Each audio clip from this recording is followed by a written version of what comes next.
Boa noite, sejam muito bem-vindos ao Movimento Radiação. Curta a sua pipoca, porque a sessão vai começar. Nós estamos chegando ao final da série Radiação vai ao Cinema, no 3º episódio. E a gente vai tentar concluir a história que a gente vem contando há 2 finais de semana aqui juntamente com vocês. Você que está em casa, é muito bom recebê-lo aqui. Para estar junto com a gente. Pena que você não pode partilhar da nossa pipoca. Mas se der tempo rapidinho, põe no micro-ondas, volta, deixa o volume alto para você comer uma pipoquinha junto com a gente aqui no final, no encerramento dessa série. Se você for assistir em outro momento da semana, que da mesma forma você seja abençoado e possa sentir um pouco da experiência que a gente tem vivido aqui a cada sábado diante de Deus. Gente, nós trabalhamos com 3 filmes. 3 filmes que nos acompanharam ao longo dessa única história. O Luca, no primeiro episódio, Prenda-me se for capaz, na semana passada, e hoje, Escritores da Liberdade. Eu já vou dizer um negócio de cara aqui, porque é assim, os 3 filmes, eu acho que em nenhum deles, nos 2 primeiros, eu falei assim, você tem que assistir.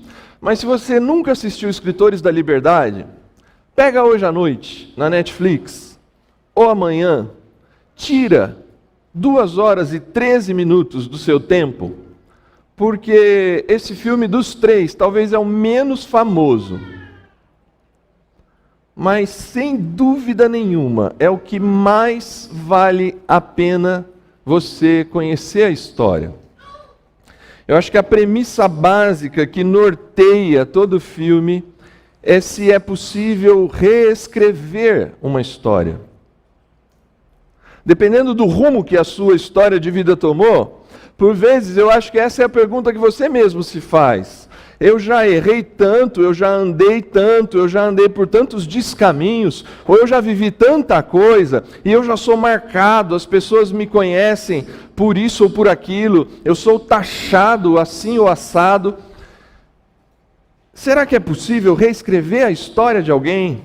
Será que a sua história, ela é possível ser reescrita? Eu te convido a assistir esse filme, porque esse filme, se os alunos da sala 203, que são os alunos deste filme, puderam reescrever as suas histórias, eu acho que nenhuma outra história no mundo é impossível de ser reescrita. Esse filme conta a história de uma professora idealista que decide ir para a pior escola da costa oeste dos Estados Unidos, em Long Beach, em Los Angeles. Ela escolhe a pior escola e a pior classe. E quando ela chega lá, tudo que ela ouve é que assim, não adianta você tentar dar aula. Professores que estão aqui hoje, talvez, espero que não se identifiquem, né? Mas se você é professor e não assistiu esse filme, você tem que assistir. Todos temos, mas os professores. E ela só ouve coisas negativas daquela classe. Ela só ouve a impossibilidade daquela classe. Ela chega a ouvir assim, não dê leitura para eles e nem trabalho para fazer em casa, porque eles não vão fazer, não perca o seu tempo com essa turma. Aliás, não vá com o seu colar para a sala de aula.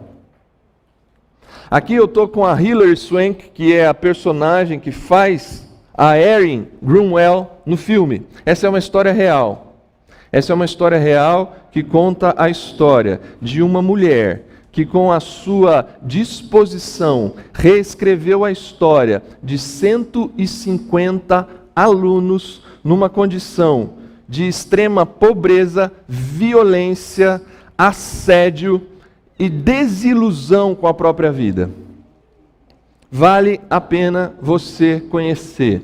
Ela tem, se você não quiser assistir o filme, pelas 2 horas e 13, tem o TED Talks, você deve conhecer as palestras do TED Talks. A Erin Grunwald, a mulher mesmo, não a personagem, não a Hilary Swank, mas a Erin, a Miss G, como ela é chamada pelos seus alunos, ela deu uma palestra no TED Talks, e se você conhece o esquema do TED Talks também, ele não passa ali de 15, 18 minutos. E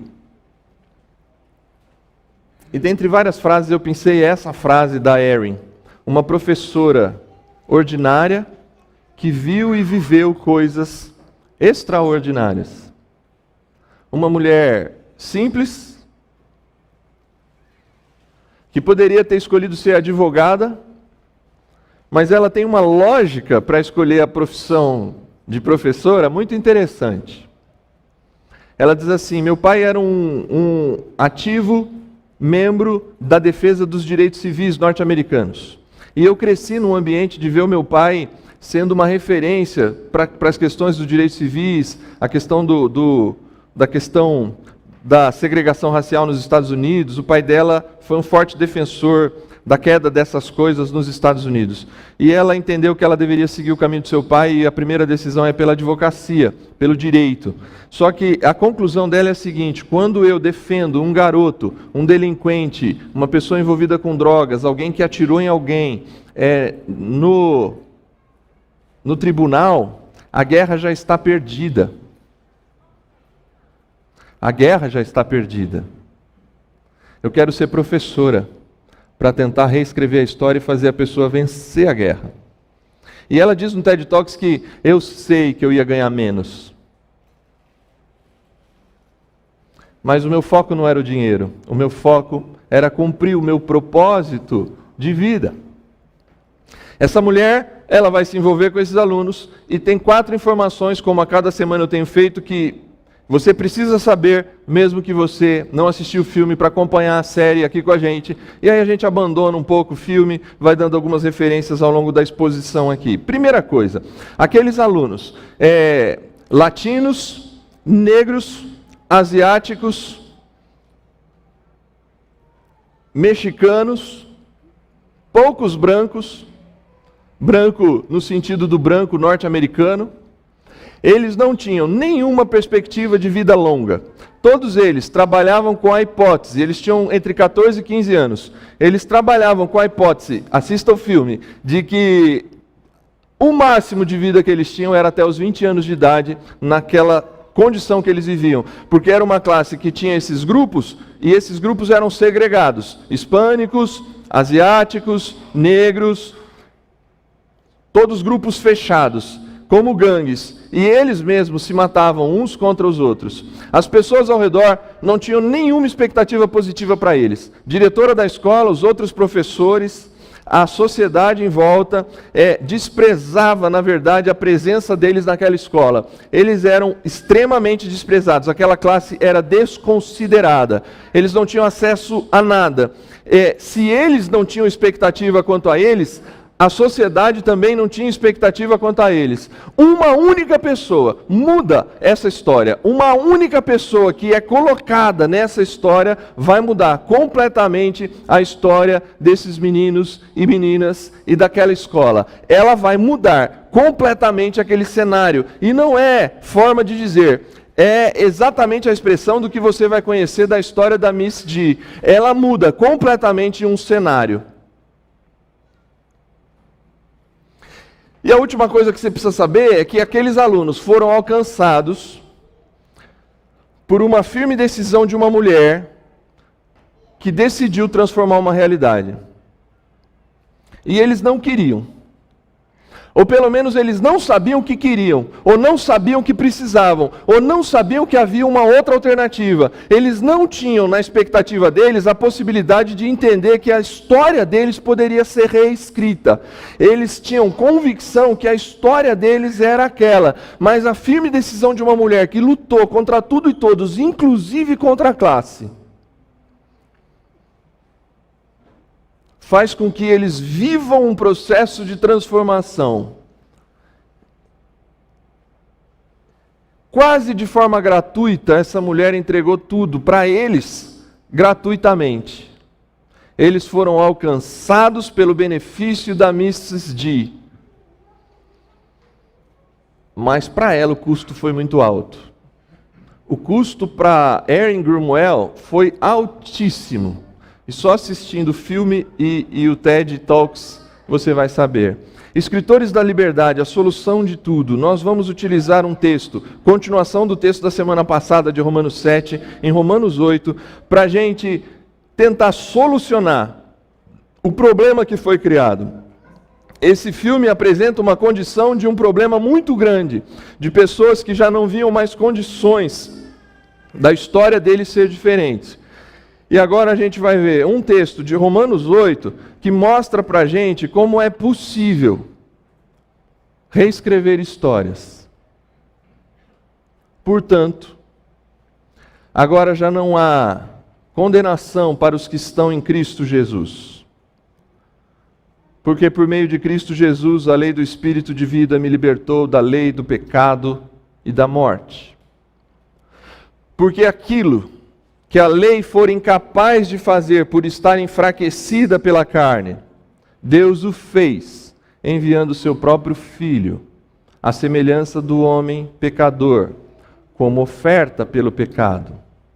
E assim condenou o pecado na carne, a fim de que as justas exigências da lei fossem plenamente satisfeitas em nós, que não vivemos segundo a carne, mas segundo o Espírito. Esse texto vai nos ajudar a solucionar a nossa história, mas para isso eu quero relembrar rapidinho. Nós estamos contando uma única história com esses 3 filmes. Na primeira perna dessa história nós contamos que, como todo bom filme, nós iniciamos a história da humanidade num ponto em que tudo foi criado muito bom. Deus, como Criador de todas as coisas, nos coloca aqui como representantes e em algum momento nós nos descobrimos filhos de Deus e nós fomos colocados para gerir, atuar, agir no mundo de Deus e trabalhar no mundo de Deus de tal forma que a sociedade, as pessoas, a natureza e a relação com Deus fosse uma relação de perfeita harmonia, de perfeita capacidade de desenvolvimento. Mas, toda história boa tem um mas. O ser humano aceitou a proposta de que ele poderia fazer tudo isso e ele não dependeria e ele não teria uma relação com Deus. Ele aceitou uma proposta que a gente aceita até hoje, de que eu posso sozinho. E ao fazer sozinho, eu não perdi a imagem e semelhança de Deus. Eu continuei tendo capacidades e por isso que o mundo se desenvolveu como se desenvolveu. A gente tem muito desenvolvimento mundial ao longo de tantos milhares de anos. E tudo isso aponta para o fato de que um Deus Criador colocou pessoas aqui que poderiam fazer diferença no mundo. E você e eu, nós, com os nossos talentos, os nossos dons, nas nossas empresas, nas nossas famílias, a gente faz uma grande diferença e fez o mundo avançar, algumas pessoas de forma mais especial, fez o mundo avançar fortemente. Só que sem Deus. E aí a gente viu semana passada que nesse processo, pessoas com muitos talentos podem usar esses talentos da pior maneira possível. Usando da pior maneira possível, se complicam cada vez mais e ficam numa condição de tentar fazer o bem, de achar que eu consigo sozinho, mas o bem que eu quero eu não faço. E o mal que eu não quero, esse faço. Miserável homem que sou, quem me livrará do corpo dessa morte? Foi assim que a gente terminou semana passada.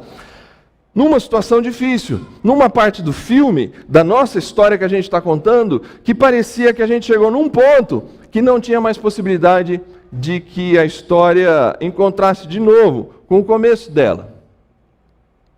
Agora a gente chega exatamente no ponto em que a gente precisa caminhar no filme, caminhar na história.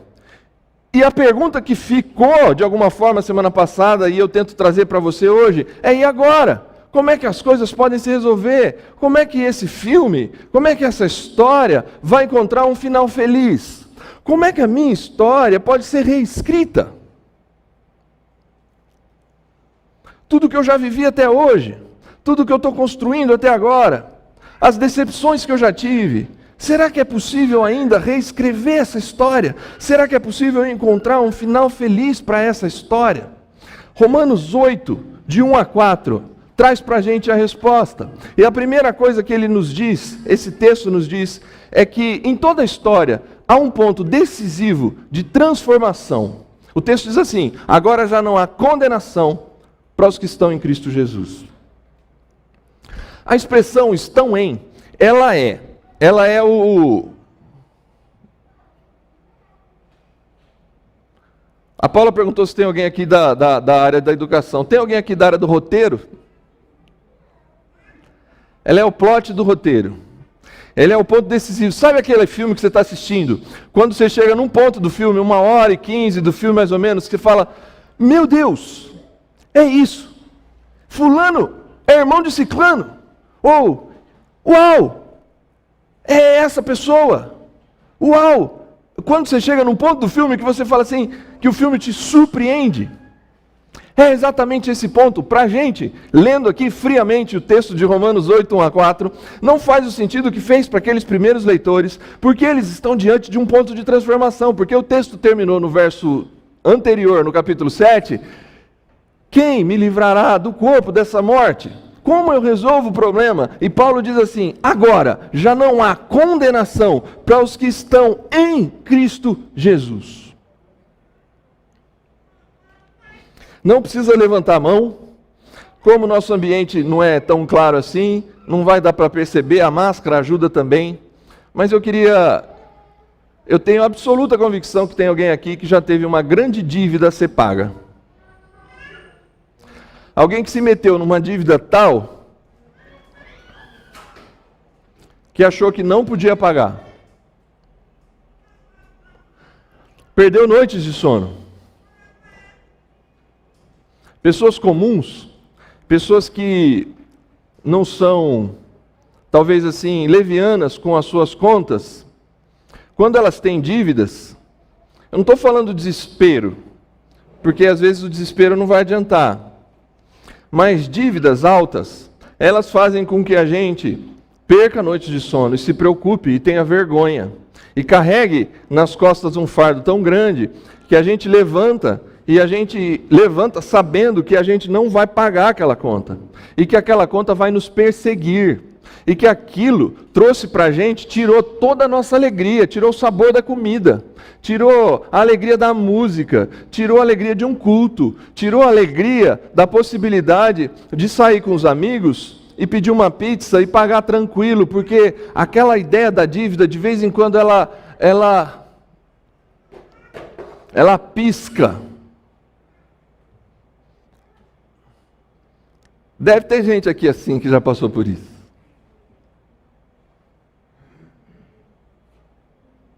Vamos imaginar que essa dívida é num banco.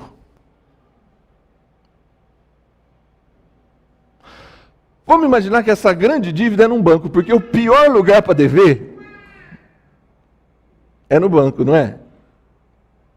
Porque a dívida de banco é muito difícil de pagar. E eu ouvi recentemente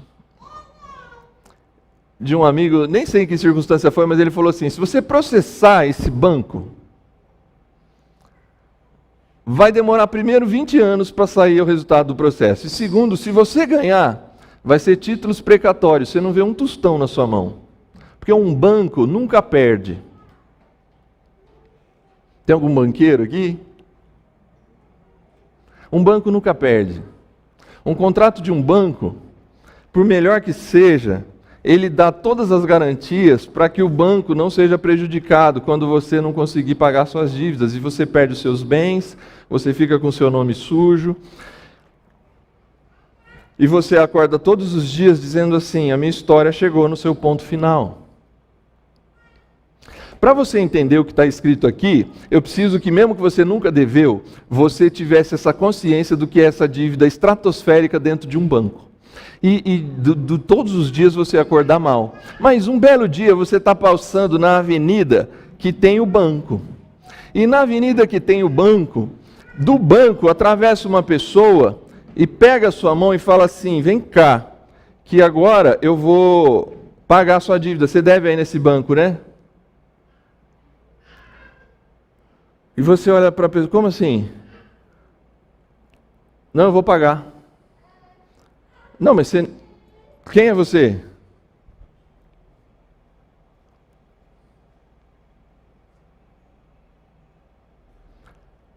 E você ouve a seguinte frase: eu sou o filho do dono do banco.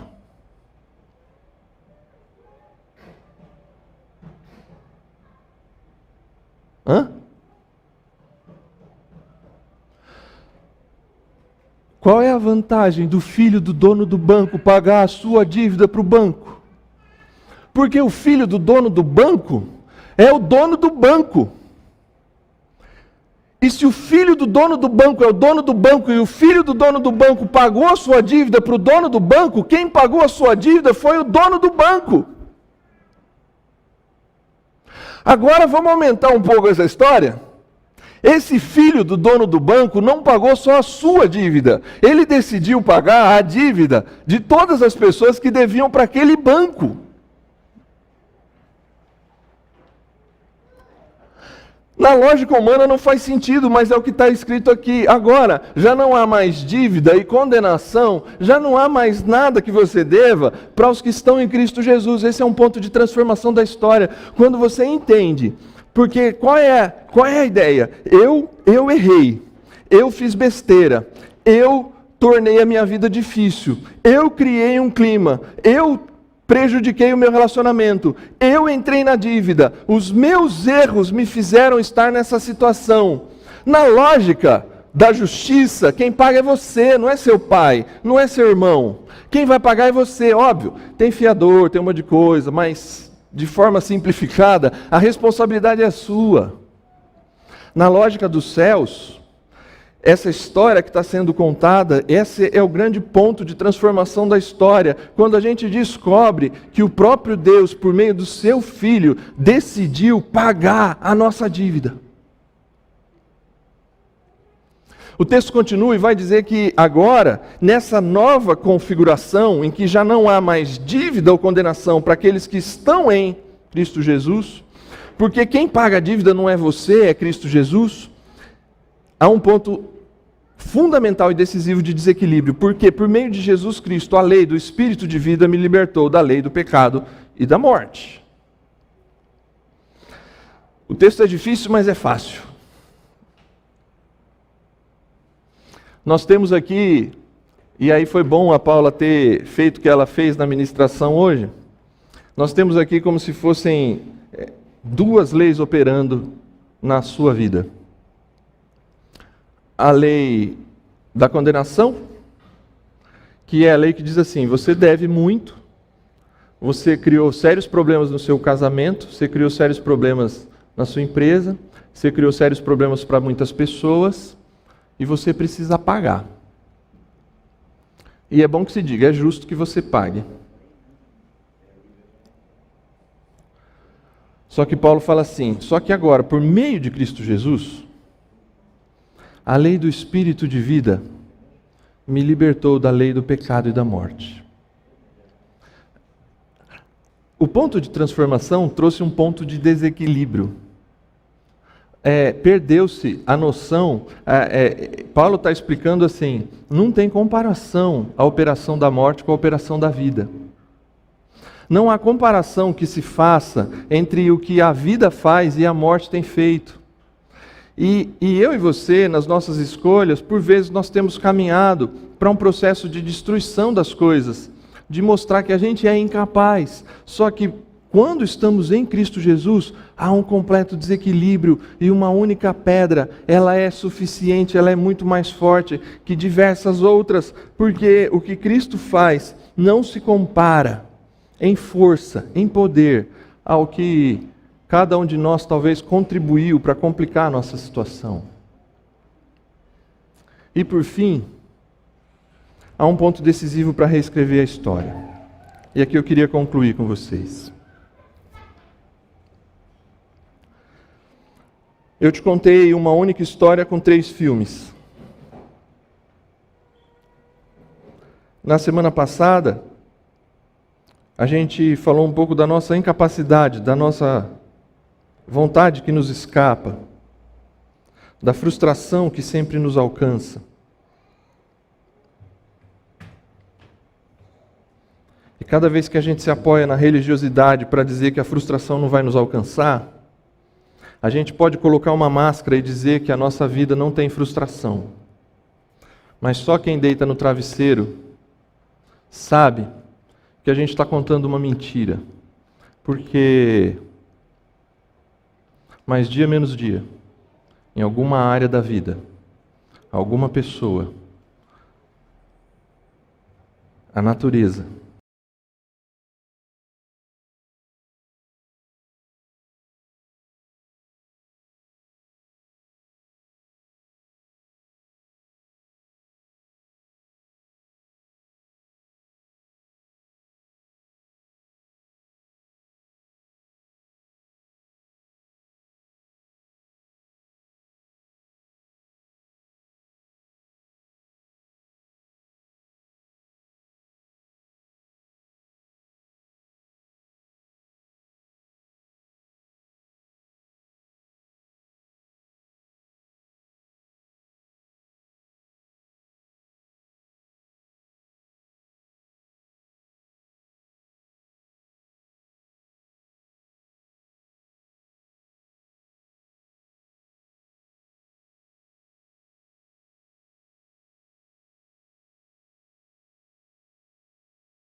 a Deus, alguém que é filho de Deus, ele recebe um elemento da terra e um elemento do céu. Ele é feito do pó da terra e do sopro de Deus. E a expressão que está aqui, por mais que fuja para a gente, é a mesma expressão de Gênesis. E Deus fez o homem do pó da terra e soprou nas suas narinas. E aqui Paulo está dizendo assim, agora a gente não é só pó da terra e carne, mas agora a gente recebeu o Espírito de Deus.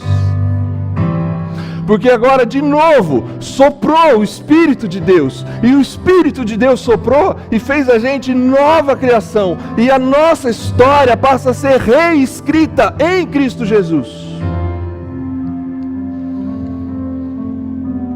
A Miss G, a Erin Gruwell, ela fala na sua palestra no TED Talks essa seguinte frase sobre os seus alunos da sala 203.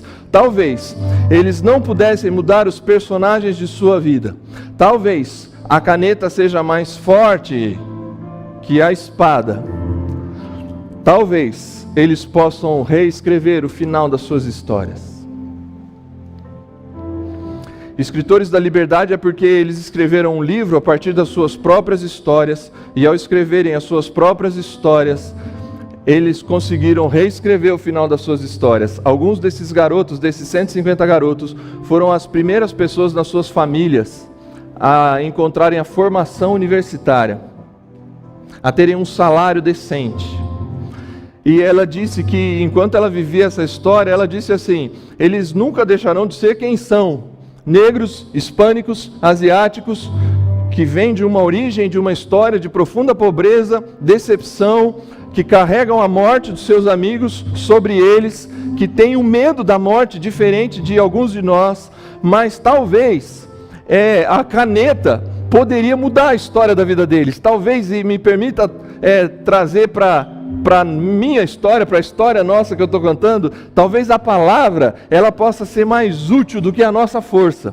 Talvez o que está acontecendo é que à medida em que eu aceito a palavra de Deus, eu começo a perceber que o poder da caneta, o poder da palavra é maior que o poder da minha força e o poder daquilo que eu quero resolver a minha história. E eu não consigo reescrever a história só através de mim. Eu preciso reescrever a minha história a partir do incentivo de uma pessoa externa que falou para mim: essa não precisa ser o fim da sua história. Essa não precisa ser o fim da sua história. Para aqueles garotos e garotas do filme, as frases deles que aparecem no livro são assim: eu não quero engravidar aos 16 anos igual a minha mãe. Eu não quero aos 20 anos estar preso igual o meu pai. E eles perceberam que eles poderiam não viver essa história idêntica aos seus pais, quando eles aceitaram a caneta da Miss D, da Erin Grunwald. Sopro de vida. A Erin Grunwald nessa história faz o papel do sopro de vida, de pegar aquelas pessoas que só viam violência, e ela soprou vida na alma, no coração daquelas pessoas. E eles puderam reescrever as histórias deles. A história deles só foi possível ser reescrita por causa do sopro de vida da Erin Grunwald. Eles vão para Washington e 150 alunos foram visitar um memorial lá em Washington, e eles mesmos contam. Eles decidiram sair do hotel todos de mãos dadas, uma mão após a outra, 150 pessoas. Eu não sei quanto que vai dar isso, se dá 150 metros ou mais. Uma mão após a outra. E eles atravessavam as avenidas todos de mãos dadas. E aí alguém, óbvio, né? Ser humano gosta muito de pensar somente em si, e talvez nessa situação eu acho que eu também faria o mesmo. Começou a buzinar desesperado por causa daquela fila de 150 pessoas passando e seu carro parado. E um mais exaltado abaixou o vidro. Assim não, né? Nos Estados Unidos foi só apertar o botãozinho. Pôs a cabeça para fora: o que vocês estão fazendo? Vocês são loucos? E um dos garotos respondeu assim, e o cara não deve ter entendido nada, mas depois, agora ele faz parte da história, ele entendeu. E ele falou assim: nós estamos mudando o mundo. Nós estamos mudando o mundo. Qual é o papel nessa história? Encontre o seu lugar nessa história. A gente chega ao final da história e eu gostaria que você encontrasse seu papel nessa história. Eu queria te dar uma má notícia e uma boa notícia. A má notícia é que nessa história você não é a Erin Grunwald.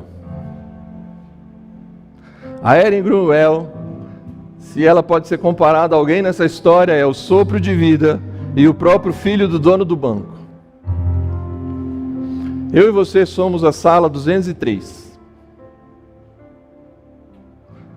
Tá bom, você não viveu numa família desajustada, você nunca sofreu assédio sexual, nenhum amigo seu morreu, você nunca viveu numa favela de Campinas.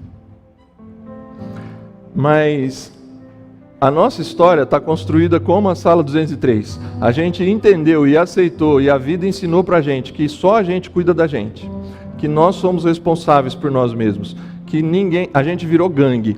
Eu cuido de mim, você cuida de você. Se você se deu mal e morreu, o problema é seu, eu cuido de mim. Nós somos a sala 203, que entendeu que o processo da vida é o processo da autonomia, e que ninguém vai gostar da gente, que ninguém vai fazer o que a gente precisa que faça, porque se eu não fizer, ninguém faz por mim. Nós aceitamos isso como verdade. Só que a verdade de Romanos 8 é assim: você não está numa vida tão sem sentido que só você faz sentido, você faz parte de um plano muito maior, de alguém que decidiu se preocupar com você, alguém que decidiu se interessar por você, alguém que decidiu cuidar de você, alguém que sabia desde o início que você não conseguiria sozinho. Você foi chamado para uma nova vida. Você foi como os alunos da sala 203. Hoje, de alguma forma, sopra o Espírito na vida de vocês, na minha vida, e o sopro do Espírito nos coloca na condição de viver uma nova vida, não em nós mesmos, mas em Jesus. Esse é o seu lugar na história. O meu e o seu no lugar dessa história, quando ela vai chegando perto do seu final, é compreender que a sua história e a minha história só será reescrita quando eu perceber que eu não sou o personagem principal da história. Eu posso ganhar o prêmio de melhor coadjuvante, mas o personagem principal tem nome. O personagem principal da sua história não é você. O personagem principal da sua história... Talvez você não queira que essa seja a sua história, então deixa eu corrigir a frase. O personagem principal da história se chama Jesus Cristo. E o Oscar goes to Jesus Cristo.